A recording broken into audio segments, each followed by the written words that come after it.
आज लिखूंगा नहीं ज्यादा, सारा चीज ग्राफिकल बेस्ड है, ठीक है, डायग्रामेटिक बेस्ड है, इसलिए प्रोजेक्टर से पढ़ाया जा रहा है, ठीक है। तो चलिए स्टार्ट करते हैं। कौन सा टॉपिक है? Underground stem. क्या स्टार्ट करते हैं? Underground stem. अंडरग्राउंड स्टेम किसमें पाया जाता है? राइजोम में पाया जाता है, कॉर्म में पाया जाता है, ट्यूबर में पाया जाता है, ठीक है, राइजोम में, कॉर्म में, ट्यूबर में।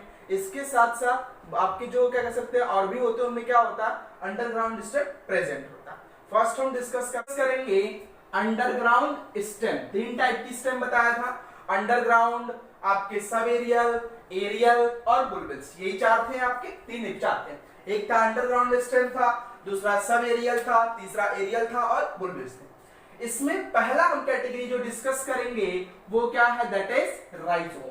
बात समझ में आई? तो राइजोम में, राइजोम का एग्जांपल कौन कौन सा है पहले ये देखो। जिंजर में पाया जाएगा, टर्मरिक में पाया जाएगा, एडिएटम में पाया जाएगा। जिंजर सब लोग जानते हैं, अदरक की बात की जा रही है, टर्मरिक मतलब हल्दी की बात की है, एडिएटम मतलब आपका टेरिडोफाइट की बात की जा रही है, ठीक है, प्लांट की। तो इसमें अगर आप देखो तो ये किसका स्ट्रक्चर है? जिंजर का स्ट्रक्चर है। अब मान लो कि ये किसकी लेयर है? ग्राउंड की लेयर है। किसकी लेयर है? ग्राउंड की, ठीक है। इसे मान लो ग्राउंड की लेयर है, ठीक है, सॉइल लेयर है।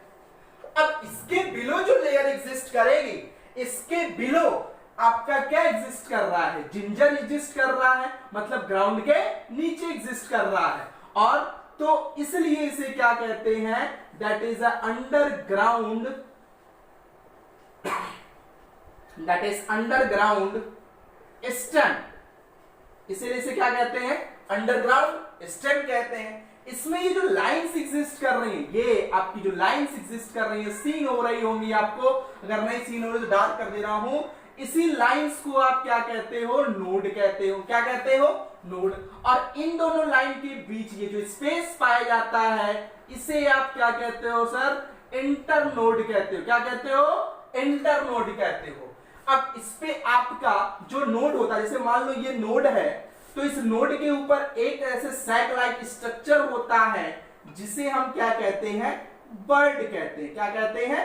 बर्ड। और जो किसकी तरह काम करता है? वेजिटेटिव प्रोपाग्यूल की तरह काम करता है। सबके केस में रूट में भी पाया जाएगा, स्टेम में भी पाया जाएगा, लीफ में भी पाया जाएगा। लास्ट लेक्चर में पढ़ा चुका हूं इस चीज को, ठीक है। ये किसकी तरह काम करता है? वेजिटेटिव प्रोपाग्यूल की तरह काम करता है। अब ये जो बर्ड होता है, ये एक लीफ लाइक स्ट्रक्चर से कवर्ड होता है, और ये जो लीफ लाइक स्ट्रक्चर है, इसे हम क्या कहते हैं? स्केली लीव्स कहते हैं। क्या कहते हैं? Scaly leaves. और यही इस बर्ड को क्या प्रोवाइड करेगा? प्रोटेक्शन प्रोवाइड करेगा। बात समझ में आ गई? अब आप देखो, ये जिंजर था, इस जिंजर का ये क्या है? नोड है। क्या है? नोड। इसे क्या कह रहे हो आप? नोड कह रहे हो। और इस नोड के ऊपर ये एक सैक लाइक स्ट्रक्चर बना, जिसे आप क्या कह रहे हो? बर्ड कह रहे हो। आपको फिगर में भी दिख रहा होगा, यहां भी बना हुआ, इसे ही आप क्या कह रहे हो? बर्ड कह रहे हो। अब जब ये बर्ड मैच्योर होता है, क्या होता है? मैच्योर होता है। तो मैच्योर होकर के क्या करता है? न्यू इंडिविजुअल प्रोड्यूस करता है। क्या प्रोड्यूस करता है? New individual. अब देखो यहाँ पे ये बर्ड है, जिसे इसमें दिखाया कि क्या कैसे फॉर्म हो रहा, तो ये बर्ड है। अब जब ये मैच्योर हुआ तो ये क्या हुआ? न्यू इंडिविजुअल का फॉर्मेशन किया कि नहीं किया? किया ना। तो ये आपके इस तरह न्यू इंडिविजुअल का फॉर्मेशन करेगा, जिससे नया जिंजर फॉर्म हो जाएगा। एक चीज और याद रखिएगा, इसमें जो रूट पाई जाती है वो कैसे रूट पाई जाती है? एडवेंटिशियस रूट पाई जाती है। और स्टेम कैसा होगा? कॉम्पैक्ट है। क्या आपका? कंडेंस फॉर्म में पाया जाता है। तो स्टेम कैसी होती है? कंडेंस्ड होती है। इलोंगेट हो रहा है तो कैसा होता है? इलोंगेटेड स्टेम होती है। तो स्टेम कैसी होगी? कंडेंस्ड एंड इलोंगेटेड होगी। बात समझ में आ गई? नोट डाउन करो या इसका स्क्रीनशॉट ले लो, ठीक है। फिर आगे प्रोसीड करते हैं। चलिए, आपने राइजोम लिख लिया। नेक्स्ट हम डिस्कस करते हैं दैट इज ट्यूबर। तो ट्यूबर के केस में क्या होगा? ट्यूबर नाम से क्लियर हो चुका होगा अब तक कि यहां पे हम अपन किसकी बात करेंगे? केवल पोटैटो की बात करेंगे। सबसे मोस्ट इंपॉर्टेंट एग्जांपल इसका क्या होता है? पोटैटो होता है, याद रखिएगा आपका ट्यूबर के केस में। दूसरी चीज यहां पे क्या है? सेकेंड थिंग यहां पे होता क्या है? इसमें वेजिटेटिव प्रोपाग्यूल की तरह कौन वर्क करता है? मान लीजिए ये जो आपको स्ट्रक्चर दिखाई दे रहा है, ये जो स्ट्रक्चर दिखाई दे रहा है, इस स्ट्रक्चर को आप क्या कह सकते हो, नोड कह सकते हो। इसको छोड़ो, ये जो स्ट्रक्चर दिखाई दे रहे हैं, इन स्ट्रक्चर को आप क्या कहते हो, दैट इज कॉल्ड नोड। इसे ये आप क्या कहोगे, नोड कहोगे। और ये एक्चुअल में है क्या, this is a underground stem. ये एक्चुअल में क्या है, this is a underground stem है। और इसमें ये जो स्ट्रक्चर्स एग्जिस्ट कर रही हैं, इसे हम क्या कह रहे हैं, नोड कह रहे हैं। क्या कह रहे हैं, नोड। अब आप देख रहे होंगे यहां पे एक टर्म लिखा हुआ है, दैट इज आई। क्या लिखा हुआ है, आई टर्म लिखा हुआ। अब इसको समझो, क्यों इसको आई कह देते हैं। अभी देखो यहाँ पे, जैसे मान लो ये आपका क्या पाया जा रहा है, नोड पाया जा रहा है। मान लो ये क्या पाया जा रहा है, नोड। इसका नाम लिख लीजिए, ये क्या है, दैट इज अ नोड। ये क्या है, नोड है। अब इस नोड के ऊपर एक स्मॉल सैक लाइक स्ट्रक्चर पाया जाता है, जिसे हम क्या कहते हैं, बर्ड कहते हैं। क्या कहते हैं, बर्ड कहते हैं। अब इसी बर्ड के ऊपर ये एक स्केली लीव्स पाई जाती है। क्या पाई जाती है, स्केली लीव्स पाई जाती है। अभी आपको बताया हूं लास्ट वाले में, यही स्केली लीफ क्या प्रोवाइड करेगी, प्रोटेक्शन प्रोवाइड करेगी। क्या प्रोवाइड करेगी, प्रोटेक्शन प्रोवाइड करेगी। किसको, बर्ड को प्रोटेक्शन प्रोवाइड करेगी। तो बर्ड को प्रोटेक्शन प्रोवाइड करेगी। अब ये जब बर्ड मैच्योर होगा, तो मैच्योर होने के बाद ये क्या करेगा, आपके प्लांट का फॉर्मेशन कर रहा होगा, या न्यू इंडिविजुअल का फॉर्मेशन कर रहा होगा। बात समझ में आ गई, कोई दिक्कत यहां तक। एक चीज और यहां पे याद रखिएगा कि जो पोटैटो होता है, इसका टिप वाला पार्ट क्या होता है, स्वेलन होता है। और रूट, इसमें जो रूट पाई जाती है, वो कैसे रूट पाई जाती है, एडवेंटिशियस रूट नहीं पाई जाती है। इन्हीं के केस में एडवेंटिशियस रूट क्या होता है, एब्सेंट होता है। याद रखिएगा, जितना भी हम डिस्कस करेंगे अंडरग्राउंड स्टेम में, उसमें केवल ट्यूबर ही एक ऐसा है जिसमें एडवेंटिशियस रूट क्या होगा, एब्सेंट होगा। और सब में एडवेंटिशियस रूट क्या होता है, प्रेजेंट होता है। बात समझ में आई, एडवेंटिशियस रूट क्या होगा, प्रेजेंट होगा। तो बात समझ में आ गई होगी आई हो, कि ये क्या है, पोटैटो है, ट्यूबर। इसमें क्या है, नोड्स पाए जा रहे हैं। इसी नोड के ऊपर क्या होता है, बर्ड ग्रो करता है। वो बर्ड जो होता है स्केली लीव्स के थ्रू कवर्ड होता है।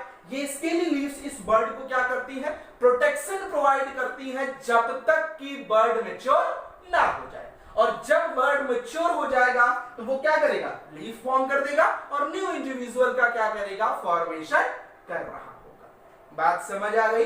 एक चीज और, अब आप देख रहे होंगे यहाँ पे स्ट्रक्चर कुछ कैसा है, आई की तरह स्ट्रक्चर है। कैसा स्ट्रक्चर है, आई की तरह स्ट्रक्चर है। इसीलिए इसे हम क्या कह रहे थे, आई कह रहे हैं इसमें। बात समझ आ गई, कोई दिक्कत यहां तक। नोट डाउन करो या स्क्रीनशॉट ले लो, फिर हम नेक्स्ट पे आते हैं। नोट डाउन करिए इसको। आपने ट्यूबर नोट कर लिया। नेक्स्ट आइए कॉर्म। कॉर्म में क्या है, सबसे पहली चीज, ये स्टेम कैसी है, that is a under ground stem. ये कैसी स्टेम है, अंडरग्राउंड स्टेम है। पहली बात समझ में आ गई, स्टेम कैसी है, अंडरग्राउंड स्टेम है। दूसरी चीज, अंडरग्राउंड क्यों, ये क्या है आपका ग्राउंड की सरफेस है, सबके लिए ऐसे ही है। ये क्या है, ग्राउंड की सरफेस है, इसके इनसाइड एग्जिस्ट कर रही है, इसीलिए ये क्या है, अंडरग्राउंड स्टेम है। अब यहां पे ये जो आपका रूट पाया जा रहा है, ये कैसा रूट है, दैट इज एडवेंटिशियस रूट है। कैसा रूट है, एडवेंटिशियस। अभी बताया हूं आपको कि केवल ट्यूबर को छोड़ के और सब में कैसी रूट पाई जाएगी, एडवेंटिशियस रूट ही पाई जाएगी। बात समझ में आए। कॉर्म को, सॉरी ट्यूबर को छोड़कर और सभी अंडरग्राउंड स्टेम जो पढ़ाऊंगा उन सब में कैसी स्टेम होगी, एडवेंटिशियस स्टेम होगी। बात समझ में आए, सॉरी एडवेंटिशियस रूट होगा, स्टेम एडवेंटिशियस रूट होगा। दूसरी चीज, ये जो आपको लाइंस दिखाई दे रही हैं, इसे हम क्या कहते हैं, दैट इज अ नोड। इसे क्या कह रहे होते हैं अपन, नोड कह रहे होते हैं। इन दोनों लाइन के बीच जो आपको एक क्लियर स्पेस दिखाई दे रहा है, इसे क्या कहते हैं, दैट इज कॉल्ड इंटरनोड। क्या कहते हैं, इंटरनोड कहते हैं। अब आप देखो, हमने बता रखा है, कई बार बता चुका कि नोड के ऊपर ही क्या पाया जाएगा, बर्ड पाया जाएगा। तो आप देख रहे हो ये रेड कलर का कुछ है, ये क्या पाया जा रहा है, बर्ड पाया जा रहा है। क्या पाया जा रहा है, बर्ड। अब ये जो बर्ड होगा एक स्मॉल लीफ लाइक स्ट्रक्चर से कवर्ड होगा, जिसे हम क्या कहेंगे, that is called scaly leaves. क्या कहेंगे, स्केली लीव्स कहेंगे। कोई दिक्कत किसी को, क्या कहेंगे, स्केली लीव्स। अब ये जब बर्ड मैच्योर हो जाएगा तो मैच्योर, अब ये बर्ड क्या होगा, दैट बर्ड बिकम मैच्योर। ये बर्ड क्या होगा, मैच्योर होगा और किसका फॉर्मेशन करेगा, न्यू इंडिविजुअल का फॉर्मेशन। तो ये बर्ड ग्रो हुआ और क्या किया, अपना सूट फॉर्म किया, जिससे क्या फॉर्म हो जाएगा, आपका न्यू इंडिविजुअल फॉर्म हो जाएगा। बात समझ में आ गई, कोई दिक्कत यहां तक। एग्जांपल देख लीजिए, किसमें पाया जाता है, कोलाकैशिया में, फ्रेशिया में, क्रोकस में और एस्पोफेलिस में। बात समझ में आ गई। एक चीज और याद रखिएगा, इसकी जो स्टेम होती है कैसी होती है, कंडेंस्ड स्टेम होती है। कैसी स्टेम होती है, कंडेंस्ड होती है, कॉम्पैक्ट होती है। स्ट्रक्चर कैसा है, स्फेरिकल स्ट्रक्चर है। कैसा स्ट्रक्चर है, स्फेरिकल स्ट्रक्चर है। और क्या होता है, ग्राउंड के नीचे होती है, इसलिए कैसा स्टेम है, अंडरग्राउंड स्टेम। बात समझ में आ गई, इसको नोट डाउन कर लो, फिर आगे प्रोसीड करते हैं। चलिए, आपने वो नोट डाउन कर लिया। नेक्स्ट आ जाइए, हम डिस्कस करते हैं बल्ब। अच्छा, बल्ब क्यों कहते हैं भाई इसको, देखो ओनियन, इसका एग्जांपल पहले देखो, ज्यादा क्लियर होगा। एग्जांपल क्या है, ओनियन है, गार्लिक है, लिली है। इन सब का जो बेसल पार्ट आप देखोगे, उस बेसल पार्ट का स्ट्रक्चर कैसा होता है, बल्ब लाइक स्ट्रक्चर होता है। इसीलिए इसे हम क्या कहते हैं, बल्ब कह रहे होते हैं। क्या कह रहे होते हैं, बल्ब कह रहे होते हैं। दूसरी चीज याद रखिए, यहां पे देखिए ये जो सरफेस है, ये सरफेस किसकी सरफेस है, सॉइल की सरफेस है। मतलब ये ग्राउंड से क्या है, नीचे एग्जिस्ट कर रहा है। क्या, ग्राउंड के बिलो एग्जिस्ट कर रहा है। तो फिर से क्लियर हुआ, कैसी स्टेम होगी, कैसी स्टेम होगी भाई, बोलो, अंडरग्राउंड स्टेम होगी। कैसी स्टेम होगी, अंडरग्राउंड स्टेम होगी। बात समझ में आई। दूसरी चीज, यहां पे आप देखोगे तो आपका जो ओनियन, मान लो ये एग्जांपल ओनियन का ले लो, ठीक है, ओनियन ले लो ये। तो अगर ये ओनियन का स्ट्रक्चर देखें तो यहां पे आप देख रहे होगी कि इसका शेप कैसा है, बल्ब शेप है, इसीलिए इसे क्या कह रहे हैं, बल्ब कह रहे हैं। अब इसका हमने क्या ले रखा है, क्रॉस सेक्शन ले रखा है, तो कुछ हमें ऐसा स्ट्रक्चर दिख रहा है। और आप देखोगे जब ओनियन अगर छीलते हो, या प्याज छीलते हो, तो उसमें आप देखते हो कि हर एक लेयर निकल रही होती है। क्या निकल रही होती है, लेयर। एक्चुअल में वो क्या होता है, that is a fleshy leaf. वो क्या होता है, that is a fleshy leaves होती हैं। तो ये क्या है, ये जो आपको एक एक लेयर दिखाई दे रही हो ओनियन में, इसे हम क्या कहते हैं, दैट इज फ्लैशी लेयर या फ्लैशी लीव्स कह रहे होते हैं। बात समझ में आई। इसका ये रीजन जो होता है, ये जो येलोइश कलर का आपको दिख रहा है, तीन, इसे हम क्या कहते हैं, बर्ड कहते हैं। क्या कहते हैं, बर्ड कहते हैं।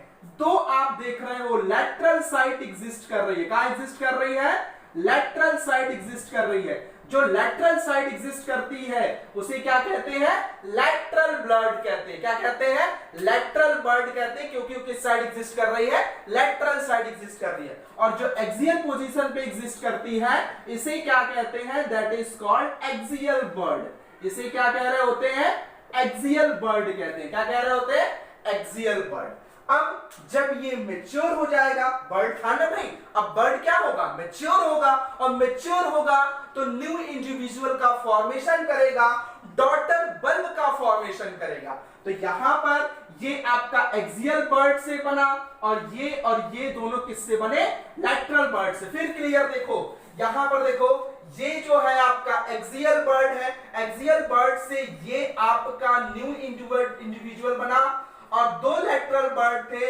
इन दो लेटरल बर्ड से किसका फॉर्मेशन हुआ, दो नए इंडिविजुअल का फॉर्मेशन हुआ, दो न्यू बल्ब का फॉर्मेशन हुआ, दो डॉटर बल्ब का फॉर्मेशन हुआ। और अगर एक्सियल को भी जोड़ ले तो टोटल कितने बल्ब का फॉर्मेशन हुआ, 3।